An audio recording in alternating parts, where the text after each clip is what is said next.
Welcome back to Film Recap. I hope this video reaches 1,000 likes.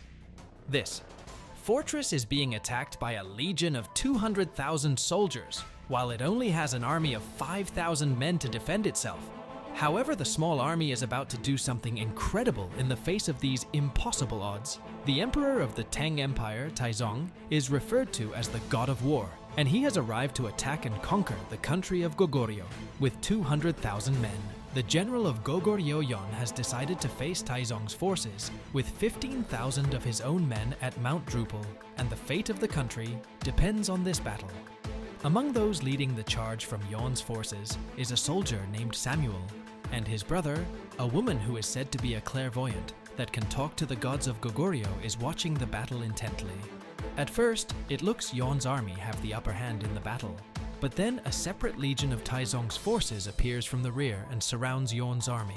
Yon's army starts getting brutally slaughtered, but Samuel and his brother fight valiantly. The clairvoyant says that she has already been shown a vision of this defeat. Jan tells his army to retreat, and Samuel's brother gets killed while trying to inform everyone of the order defeated and devastated. Yon's army makes its way back to their home.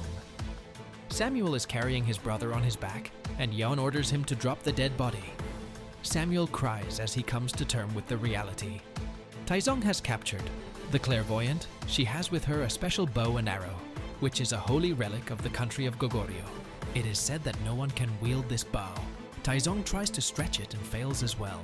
He asks his generals what is the next conquest on their way to the capital of Goguryeo, and they tell him it's the fortress of Anesi. They inform him that the commander of Ansi Yang does not follow General Yon's orders and is regarded as a traitor by the country of Goguryeo. Hence, the conquest will be easy, because Yang will have no support from the capital. Meanwhile, Jan orders Samuel to enter on sea and kill Yang because he and his armies refused to join Yon at the Battle of Mount Drupal, which has possibly cost them the entire war. Samuel is perfect for this job because he previously belonged to ANSI and can infiltrate the fortress.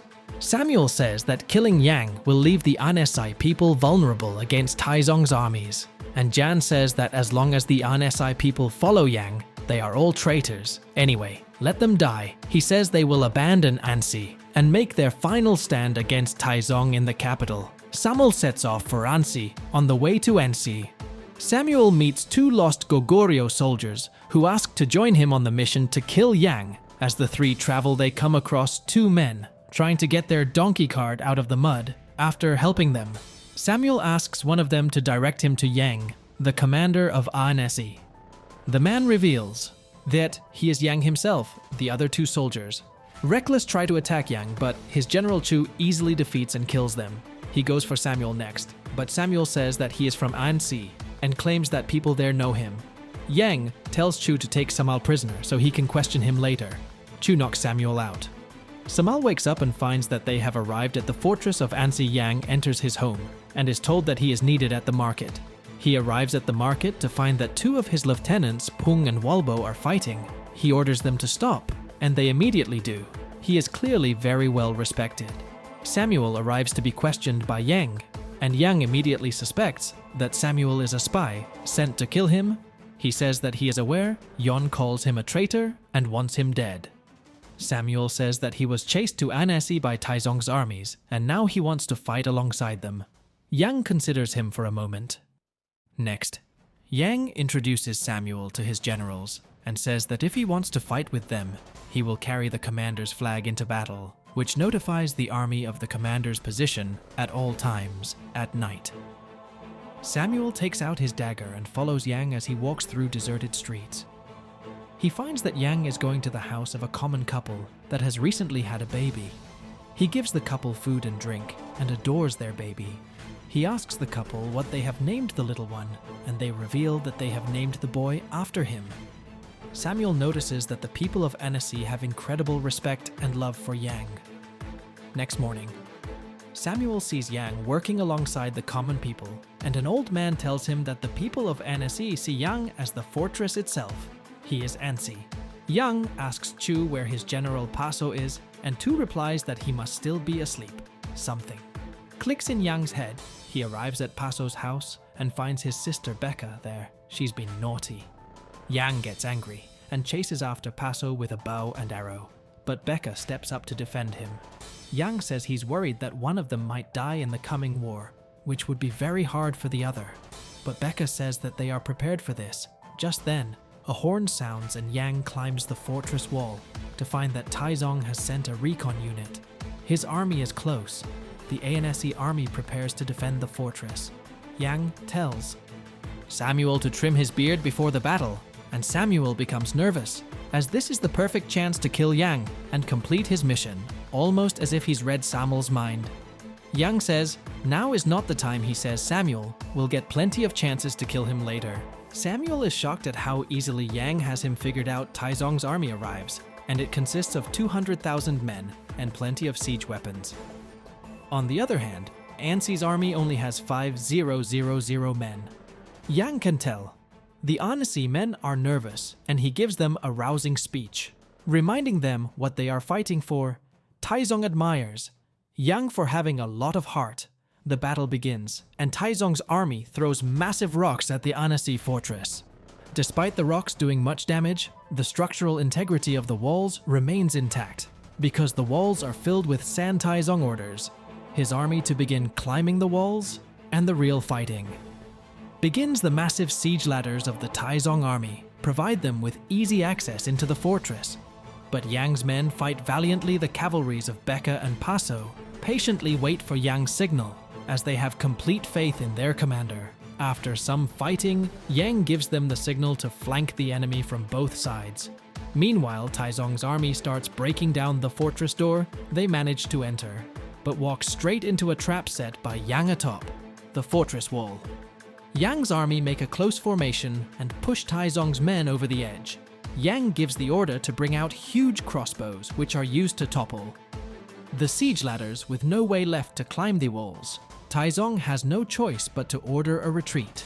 Against all odds, NSE has repelled Taizong's army. Samuel is shocked later at night. Samuel has a dream in which he remembers the loss at Mount Drupal and sees Yorn calling him a traitor. He remembers his mission. Yang arrives in his room and finds Samuel there, holding a dagger against him. Samuel demands to know why Yang defied Yorn. Yang says that Yorn killed the king of Goguryeo, but Samuel says that that was necessary, since the king was releasing Taizong's prisoners. He was clearly under Taizong's influence. Yang argues that killing the king is what started this war in the first place, a war that didn't need to happen. Samuel says that regardless, the war did happen, and Yang did not send reinforcements at Mount Drupal, which cost the lives of thousands of Goguryeo soldiers. Yang replies that fighting Taizong in an open field is suicide, and if he sent his men, they would be dead too. Samuel calls him a coward and orders him to join General Yon. Yang replies that his duty is to protect. See, just then a horn sounds in the distance, and it is revealed that Taizong's armies have returned, this time with gigantic siege towers. Chu arrives to inform Yang, and he sees Samuel holding a dagger to his throat. He moves to kill Samuel, but Yang stops him, saying they need to deal with Taizong first. The siege towers allow lots of Taizong's men to invade at once, overwhelming the ANSI army. Yang observes the situation for a moment, then comes up with a plan. He has his men throw oil pouches and shoots them with flaming arrows in order to burn the siege towers. He does this to all the towers while simultaneously fighting the Taizong soldiers on the wall. After he lights the final tower on fire, he gets hit in the shoulder by a spear. He looks around and sees one of Taizong's generals approaching to kill him. He is saved at the very last second by Samuel, who stabs the general through the heart. Yang passes out. Yang wakes up 4 days later and thanks Samuel for saving him. Tai is enraged that such a small army and small fortress continue to defeat him. He comes up with a plan. The clairvoyant arrives at Ansi along with the holy bow and arrow, and tells Yang that Taizong sent her to inform him that he has one last chance to submit defeat before Taizong makes his final move. She says Taizong is planning to build an enormous dirt mound, which will be higher than the walls of ANSI. They won't be able to topple the mound and repel his attack this time. Sure enough, the next day, the building of the mound begins. The clairvoyant says that she has seen the downfall of ANSE and Yang must surrender. But Yang refuses. Several months pass, and the building of the mound progresses much faster than expected. Samuel says they should request reinforcements from the capital, but Yang says that Yorn would never help him. Paso comes up with a plan to assassinate Taizong directly before the mount completes. Becca is outraged that Yang is allowing Paso to proceed with a suicide mission like this, but Yang says that it is the only chance they have. Becca visits Paso, and he promises her that he will return alive. Paso and his men arrive to kill Taizong, but quickly realize they have walked straight.